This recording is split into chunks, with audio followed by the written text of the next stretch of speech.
बात सुनिए सर, मेरी कोई गलती नहीं है सर, मैं आपको सब बताता हूँ। मैंने पहले ही कहा था सर, पर बद्री नारायण नहीं माना। पहले वहाँ तालाब था, ये बात बिल्कुल सही है सर, लेकिन सबको घूस देकर उसने बिल्डिंग पास करवाई सर। सर, इस फाइल में ऑफिसरों को दिए गए घूस के सबूत हैं, और इसमें सॉइल टेस्टिंग के घूस का सबूत है, और इस फाइल में कॉर्पोरेशन में खिलाए गए घूस के डिटेल है सर।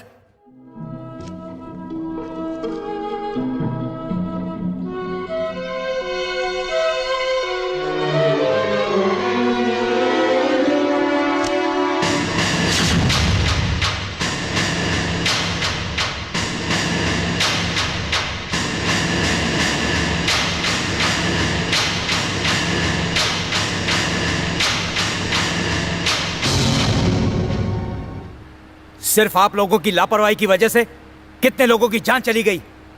212 लोग मर चुके हैं, 113 लोग हॉस्पिटल में अपनी जिंदगी से लड़ रहे हैं। कलेक्टर साहब, वहाँ पर तो पहले से ही तालाब मौजूद था। उस तालाब को भर के कॉर्पोरेशन ने उसे कचरा डालने की जगह बनाई, और वो भी इनके डिपार्टमेंट ने। फिर इन्होंने रिश्वत लेकर उस जगह को बिल्डर को बेच दिया।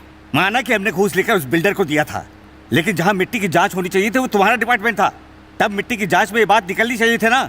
जानते हो कि उस जगह पे इतनी बड़ी बिल्डिंग नहीं खड़ी की जा सकती, तो तुमने भी घूस लेकर मिट्टी की जांच की फर्जी रिपोर्ट क्यों बना दी? मुसीबत यही है, तुम दोनों के डिपार्टमेंट की वजह से हमारा भी नाम बदनाम हो रहा है। अच्छा, तुम तो दूध के धुले हो ना। 20 लाख की रिश्वत लेकर उस बिल्डिंग को किसने पास किया था? इतना ही नहीं, 40 लाख की रिश्वत लेकर एनओसी भी दे दी। चुप रहो, तुम तो ऐसे कह रहे हो जैसे पूरे 40 लाख मैंने रख लिए हैं। डीई साहब को 25 दिए थे और एडी साहब को 7। बाद में मेरे लिए क्या बचा? खाक।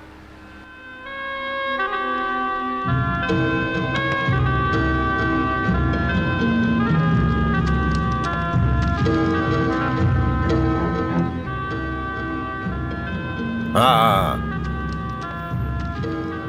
क्या चल रहा है? इंक्वायरी चल रही है।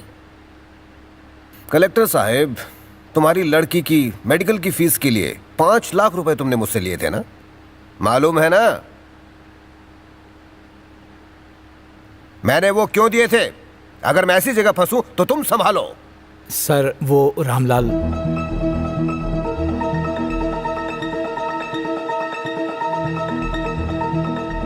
क्यों भाई, ये सब कुछ सुनकर तुम्हें शौक लगा ना? कलेक्टर भी दूध का धुला नहीं है। ये जो फाइलें हैं ना, मेरा कुछ नहीं उखाड़ सकती। यहाँ सब बिके हुए हैं। यकीन नहीं होता ना? तुम्हें 2 चांस देता हूं। पूरे महाराष्ट्र में तुम जिसे चाहो शिकायत करके देख लो।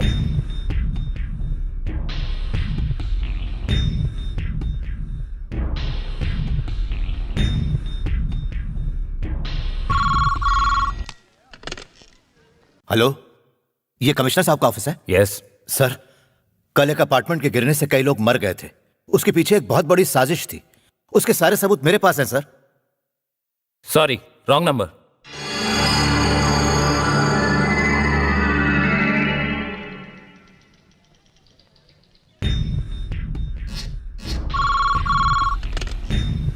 ये सचिवालय है ना? होम सेक्रेटरी है क्या? जी बोलिए।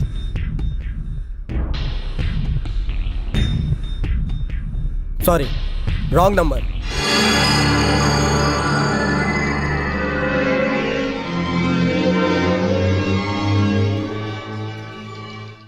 क्या हुआ?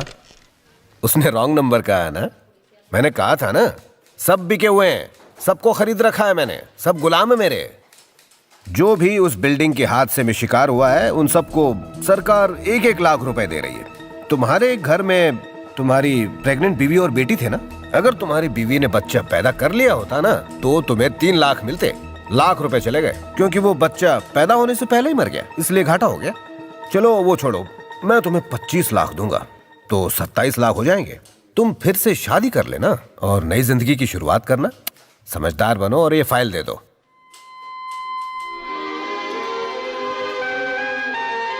अरे पैसे नहीं लोगे क्या?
मैंने यूनिवर्सिटी से अपने सर्टिफिकेट्स दोबारा निकाले और पढ़ाने की नौकरी कर ली।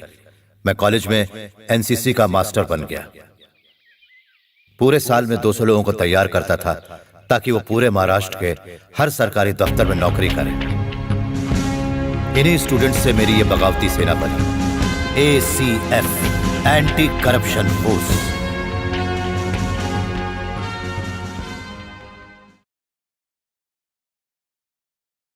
₹30 की घूस लेने वाला वो चपरासी था जिसने बिल्डिंग की टेंडर वैल्यू बद्री नारायण को लीक की थी। अगर उसने वो ₹30 की घूस न ली होती तो उसे ये बिल्डिंग का कॉन्ट्रैक्ट ना मिला होता और वो अपार्टमेंट वहां पर नहीं बनता और ना ही लोग मरते।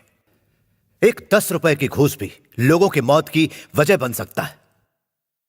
ये बदलना होगा, पर वो बदलने नहीं देंगे। इसीलिए उन लोगों ने मुझे मारने की कोशिश की। वो बद्री नारायण के लोग थे। अगर आप चाहते तो 1 मिनट में मार देते, पर आपने ऐसा नहीं किया और आज भी आप उनसे बदला नहीं लेना चाहते। अब दोबारा पहले जैसे ही हालात पैदा हो गए हैं। आपके सारे किए कराए पर पानी फिर जाएगा। वो मंदिर के बाहर वो ऑटो वाला कितना खुश था।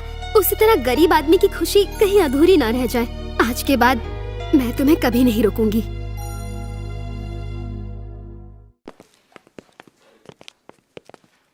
कैसे हो भाई? तुमने पहचाना मुझे? तुम्हें इस कुर्सी पर बैठाने का जिम्मेदार मैं ही हूं। आप कैसे जिम्मेदार हैं? मैं समझा नहीं। सीधी सी बात है, पहले जो इस कुर्सी पर बैठता था मैंने उसे मार दिया। न्यूज़पेपर में तो आया था, तुमने पढ़ा नहीं? तो आप चाहते क्या हैं? बस एक सिग्नेचर चाहिए इस फाइल पर, और कुछ नहीं। मैं चला जाऊंगा, नहीं तो इस कुर्सी पर कोई नया ऑफिसर आकर इस पर सिग्नेचर करेगा।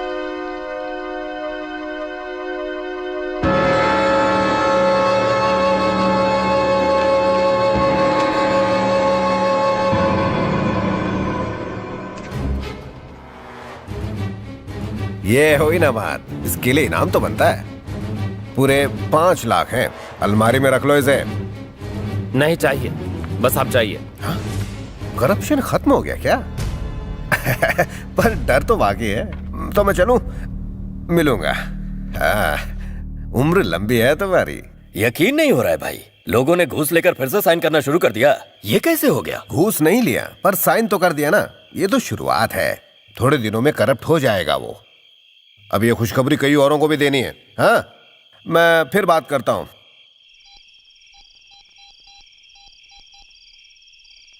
हेलो, दूधराम महाजन घर पर है? अच्छा हुआ आपने फोन किया। महाजन साहब पिछले 1 घंटे से गायब है और पता नहीं कहाँ चले गए हैं और फोन भी नहीं लग रहा है। चिंता मत करो, आ जाएंगे। हेलो हेलो सर, मैं बड़े भैया के घर से बोल रहा हूँ। भैया ने आपको फोन किया था क्या? नहीं तो। वो पिछले 1 घंटे से गायब है। उनके चप्पल तो घर पर है पर वो नहीं है।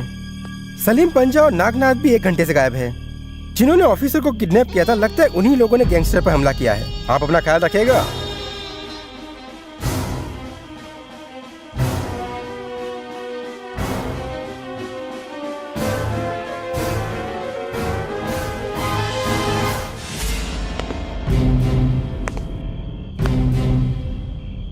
जिसे तुम इतने दिनों से तलाश कर रहे हो, उसे सामने देखकर चौंक गए क्या? ACF नाम तो सुना ही होगा तुमने। 15 लोगों की लिस्ट में नंबर 1 पर तुम्हारा ही नाम है। देख क्या रहे हो? कोई बचाने नहीं आएगा तुम्हें। यकीन नहीं हो रहा है क्या? 2 मौके हैं तुम्हारे पास पूरे महाराष्ट्र में, जिसे चाहो फोन कर लो।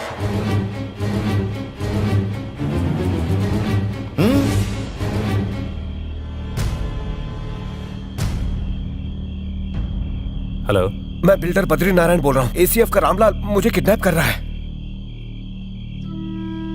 किसका नंबर चाहिए आपको? ये कमिश्नर का ऑफिस है ना? नहीं, ये कमिश्नर का ऑफिस है। मैं वही तो पूछ रहा हूँ। नहीं, ये कमिश्नर का ऑफिस है। कोई गुजराती थाली का ऑर्डर दे रहा है। नहीं, सॉरी, रॉन्ग नंबर।